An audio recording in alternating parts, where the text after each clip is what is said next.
গণৰাজ্য দিৱসৰ দিনটোতে আজি সুমনি হস্পিটেলত আজি প্ৰত্যেকৰ হাতে হাতে দেখিছে তেজৰ এটা থৈলা লৈ আছে এটা থৈলা লৈ আছে মানে বেগ লৈ আছে আপোনালোকৰ ভাষাটো কি ডক্টৰী ভাষা নাজানো সহজ সৰল আৰু অসমীয়া মানুহ তেজৰ এটা পেকেট লৈ আছে আৰু এই পেকেট দিয়া অনুষ্ঠানটা পাইছে মানে তেজ ৰক্তদান কৰিব লাগে মহান দান এই গণৰাজ্য দিৱসৰ দিনটোতে এই মহান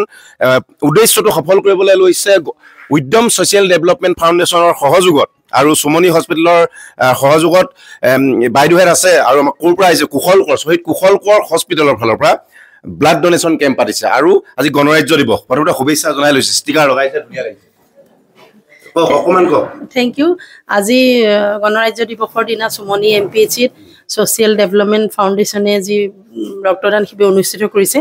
আমাৰ গোলাঘাট চিভিল হস্পিটেলৰ ব্লাড বেংকৰ তৰফৰ পৰা তেওঁলোকক অশেষ ধন্যবাদ জ্ঞাপন কৰিছোঁ তেওঁলোকে বহুত ভাল কাম কৰি আছে আজি ইয়াত আহি গম পালোঁ তেওঁলোকে সুমনি এমপিএইচিত এখন এম্বুলেঞ্চো ইতিমধ্যে জনসাধাৰণৰ সুবিধাৰ কাৰণে দিছে মই ব্লাড বেংকৰ তৰফৰ পৰা তেওঁলোকক অশেষ ধন্যবাদ জ্ঞাপন কৰিছোঁ আজি এই কেম্পটো ইয়াত অনুষ্ঠিত কৰাৰ কাৰণে আৰু মই তেওঁক আমাৰ ফালৰ পৰা আহ্বান কৰিছোঁ তেওঁলোকক বছৰত যাতে এনেকৈ 2-3টা ৰক্তদান শিবিৰ অনুষ্ঠিত কৰি সুমনিবাসীৰ লগতে গোলাঘাট জিলাৰ সমূহ মানে জনসাধাৰণৰ সুবিধাৰ কাৰণে তেওঁলোকে এইখন সহায় কৰিব বুলি মই তেওঁলোকক আহ্বান জনাইছোঁ আৰু টেষ্ট দিবলৈ কিমান ৱেট থাকিব লাগিব প্ৰথমতে জানিব লাগিব আজিকালি পুটুককৈ আহিলে টেষ্ট দিব পাৰিব জানে কাৰোবাৰ ধৰক বেমাৰ আজাৰ জ্বৰ প্ৰেছাৰ এজন সুস্থ সবল যাৰ বডি ৱেট 45 কেজিৰ পৰা ওপৰত হ'ব লাগিব তেওঁহে ব্লাড ডোনেশ্যন কৰিব পাৰে আৰু 18 বছৰৰ পৰা 65 বছৰৰ ভিতৰত তেওঁ ব্লাড প্ৰেছাৰ নৰ্মেল হ'ব লাগিব হিমোগ্লোবিনৰ পাৰ্চেণ্টেজ 12.5 হ'ব লাগিব ব্লাড প্ৰেছাৰ নৰ্মেল থাকিব লাগিব তাৰ ওপৰত তেওঁ এটা সুস্থ মন থাকিব লাগিব ব্লাড ডোনেশ্যন কৰা মানে ব্লাড ডোনেশ্যনক লৈ আজিকালি কি হৈছে ৰক্তদান যিমান ছ'চিয়েল মিডিয়া হোৱাৰ পৰা অলপ ৰক্তদানটো আহিছে আগতে টেষ্ট দিবলৈ গ'লে একদম মানে কি হৈছে চেছ বৰবাদ অলপ ছ'চিয়েল মিডিয়া হওক এনেকুৱা ধৰণৰ অৰ্গেনাইজেশ্যন বা এনেকুৱা ধৰণৰ অনুষ্ঠানবিলাক এৱাৰনেছটো বাঢ়িছে তেওঁ কিছু জেগাত কমিছে আজি অনুষ্ঠানটোত মাত্ৰ এজনীয়ে ছোৱালী দেখিছোঁ টেষ্ট দিবলৈ ইয়াতে আমি এৱাৰনেছ কৰিবলৈ অহাও নাছিলোঁ এৱাৰনেছ নকৰাকৈ উদ্যম ছ'চিয়েল ফাউণ্ডেশ্যনে 50 ডোনাৰৰ টাৰ্গেট কৰিছে তো নিশ্চয় আমি নেক্সট টাইম যেতিয়া এৱাৰনেছ কৰিম ইয়াৰ পৰা 100-150 ইউনিট আমি চাগে ব্লাড মানে কালেক্ট কৰিবলৈ সক্ষম হ'ম বুলি মই ভাবিছোঁ খুব সুন্দৰ আৰু এটা কথা এইখন আপোনালোকে এখন চাৰ্টিফিকেট দিছে এইখনৰ মহত্ব কি এখন একচুৱেলি এপ্ৰিচিয়েশ্যন চাৰ্টিফিকেট ডোনাৰজনক আমি যে তেওঁ যে ব্লাডটো দিছে তেওঁক আমি এপ্ৰিচিয়েশ্যন চাৰ্টিফিকেট এখন দিছোঁ আৰু এনেকুৱা বিপদৰ বন্ধু বুলি নকওঁ নিশ্চয় তেওঁ যেতিয়া কাৰোবাক উপকাৰ কৰিছে তেওঁ উপকাৰ পাব কিন্তু এইখন লৈ গ'লে মানে আমি তেওঁক চিনি পাবলৈও সুবিধা হ'ব আৰু তেওঁ বিপদত নিশ্চয় আমি সহায় কৰিম খুব সুন্দৰ শুভেচ্ছা থাকিল আৰু আমি দেখাইছোঁ ইয়াত আছে আমাৰ গণ্যমান্য ব্যক্তিসকল আছে প্ৰবীণ দাস আছে এফালে তনু প্ৰসাদ দাহঁতে লাগি আছে NGO কাম লাগি আছে আৰু পেকেট লৈ আছে ক্ষীণমিন দুবলা পাতলা মানুহ টেষ্ট দিবলৈ আহিছে ভয় খাই নমৰিবা দেই ভয় খাইছা নেকি নাই ভয় খাব পাৰিবা নাই পাৰিম 2 পেকেট দি দিব লৈ ল'ব প্ৰবীণ দাই দিলে নাই দিলে কি ক'ব মই এটাই কথা ক'ম আজি এই গণতন্ত্ৰ যিটো দিৱসৰ দিনটোত আমি যে চাওক ই আমাৰ চৈ পালি মই প্ৰবীণ দাস তেজৰ ৰং ৰঙা আজি এই গণতন্ত্ৰ যিটো আজি ভাৰতৰ সংবিধান আজি তাৰিখত গৃহীত হৈছিলে বৰ্তমান সময়ত সংবিধান সংকটত আপোনালোকেও জানে এখন ধৰ্ম নিৰপেক্ষ ৰাষ্ট্ৰত ধৰ্মৰ নামত যিবোৰ ৰাজনীতি হৈ এটা প্ৰজন্মক এটা কি দিশলৈ লৈ গৈছে আপোনালোকে নিজে দেখিছে সমাজখন বচাব লাগিব জাতিটোক বচাব লাগিব আজি উদ্যমে যিটো উদ্যোগ লৈছে সেইদিনাও আজি চশমা দিছে মানুহ চকু কেম্প কৰিছে আজিও ব্লাড হেৰি গৈছে তেওঁলোকে 26 জানুৱাৰী বুলি ক'লে আজিকালি কিবা এটা উৎসৱ পালে ডেকা ল'ৰাবিলাকে এটা খানা খোৱা এটা অজুহাত বনায় য'তে ত'তে পাৰ্টি চলে কিন্তু য'তে ত'তে পাৰ্টিবিলাক চলা মুহূৰ্তত কিন্তু তেওঁলোকে যে সমাজৰ কামত ভৰ্তি হৈ আজি যে এই সময়কণ যে ৰাইজক সেৱাত মনোনিৱেশ কৰিছে তাৰ কাৰণে আজি তেখেতসকলক ধন্যবাদ জনাইছোঁ আৰু লগতে বিশেষকৈ আজি ৰুবুলৰ পৰা আদি কৰি তেওঁলোকে যথেষ্ট কষ্ট কৰি আছে আৰু ইয়াতে সুমনি আপোনাৰ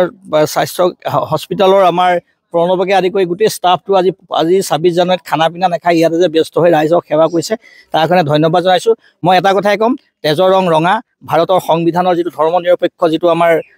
হেৰি সেইটো আমি বৰ্তি ৰাখিব লাগিব আৰু আমাৰ এই হিন্দু মুছলমান এইবোৰ যে জাতিক লৈ বিলাক কৈ থাকে এই ৰাজনীতিটো আজিৰ দিনটোত আচলতে হেৰি হ'ব লাগে আৰু আজি আমাৰ সংবিধানখন যিহেতু আজি গৃহীত হোৱা আজিৰ দিন আৰু সেই সংবিধানখনক আমি সন্মান জনাই পৰৱৰ্তী সময়ত আমি কিছুমান কাম কৰিলে জাতিটো বেছি উপকৃত হ'ব খুব সুন্দৰ চৈবদায়ো দিবলৈ আহিছে দিব এটা ৰেডি হৈ আছে দিব নহয় দিব আৰু এইফালে আমাৰ কাম কাজ চলি আছে NGO ফালৰ পৰা কাম কাজ চলি আছে ইয়াত আহি পেলাই প্ৰথমে এণ্ট্ৰি কৰিব আধাৰ কাৰ্ড মোবাইল নম্বৰ কিবা কিবি চব দিছে ফৰ্ম ফিল আপ কৰিছে এখন উদ্যমৰ ফালৰ পৰা পেজটো চব উদ্যমৰ ফালৰ পৰা একদম উদ্যমে কিমান ধুনীয়া একদম প্ৰফেচনেলি কাম কৰিছে উদ্যম ছ'চিয়েল ডেভেলপমেণ্টৰ পেজত একদম ধুনীয়াকৈ লিখি ৰাখিছে আধাৰ কাৰ্ড লৈছে আৰু এইবিলাক কিমান মানুহ এনেকৈ নাম লিখি ৰাখিছে কমপ্লিট ডিটেইলছ আছে আমি ভিতৰলৈ সোমাই যাম গোটেই কাৰ্যক্ৰমণিকে দেখাম চাম সোমাই যাওঁ আৰু এই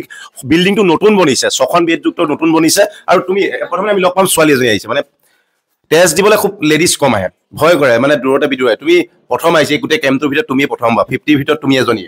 সাহস কিন্তু তোমাৰ ভাল লাগিছে প্ৰথমতে শুভেচ্ছা জনাইছো ধন্যবাদ আৰু এই প্ৰায় অনুপ্ৰেৰিত হওক যাতে সকলো নাৰী জাতিটোও যাতে টেষ্ট দিব পাৰে কিন্তু আমি শতকৰা 100 ভাগৰ ভিতৰত আমি 20 জনীহে দিয়ে তোমাৰ ফালৰ পৰা কিবা এটা মেছেজ দিবা না যে টেষ্ট দিয়াক লৈ আচলতে মই শুনিছিলো টেষ্টটো হেনো কিমান দিনৰ পৰা আমাৰ মানে বডিত যিমান দিন থাকে তাৰ এটা সময়ৰ পিছত মানে বেয়া হৈ যায় আৰু যেনেকে মানে ধৰক সেইটো তাতকে আমি কোনোবা প্ৰয়োজনীয় কাৰোবাক যদি দি দিওঁ মানে তেওঁলোক উপকৃত হ'ব কি ক'ব বাকী তোমালোকৰ লগৰ বা ছোৱালীবিলাকক কি ক'বা যে কিছুমানে ভয় কৰে টেষ্ট দিবলৈ গ'লে বেলেগক কয় নিদিবিৰে মূৰ ঘূৰাই পৰি যাবে এনেকুৱা কথা কয় কি ক'বা তুমি ভয় খাইছা তুমি মই ভয় নাই খোৱা ঠিক আছে শুভেচ্ছা জনালো হা এই প্ৰায় সাহস হওক যে প্ৰত্যেকজনী ছোৱালীয়ে বা যুৱতীয়ে আহি পেলাই ইয়াত টেষ্ট দিয়ক আৰু এইফালে পঢ়ি আছে আহল বহল একদম পঢ়ি আছে টেষ্ট দি আছে আৰু কিমান ইউনিট ল'লে এতিয়ালৈকে তেতিয়াহ'লে আমি 12 ইউনিট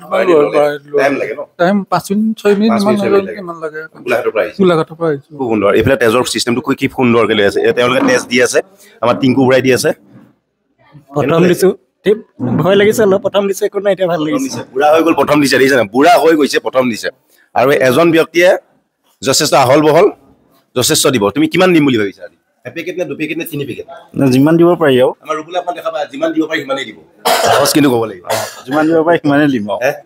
যিমান দিব সিমানে কেনেকুৱা লাগিছে কেম্প কৰি ইয়াত বহুত ভাল লাগিছে বহুত ভাল লাগিছে হয় বহুত ভাল লাগিছে সকলোকে ভাল লাগিছে সকলোৰে সহযোগিতাটো বহুত কামনা কৰিছোঁ আমি ভাল পাইছোঁ আমাৰ লগত এনজিঅ' বিষয় আছে আপোনালোক এনজিঅ'টোৰ বিষয়ে অকণমান কওক ভাল লাগিছে প্ৰথমে শুভেচ্ছা জনাই দিছোঁ অকণমান কৈ দিয়ক কিবা আমাৰ দীপাংকৰ শইকীয়া হওক অকণমান কৈ দিয়ক চবেই কৈ দিয়ক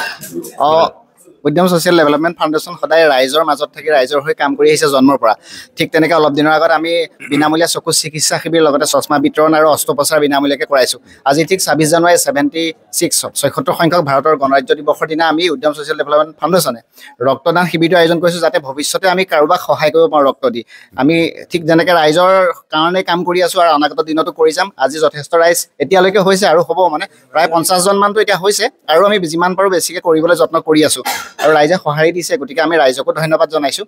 আৰু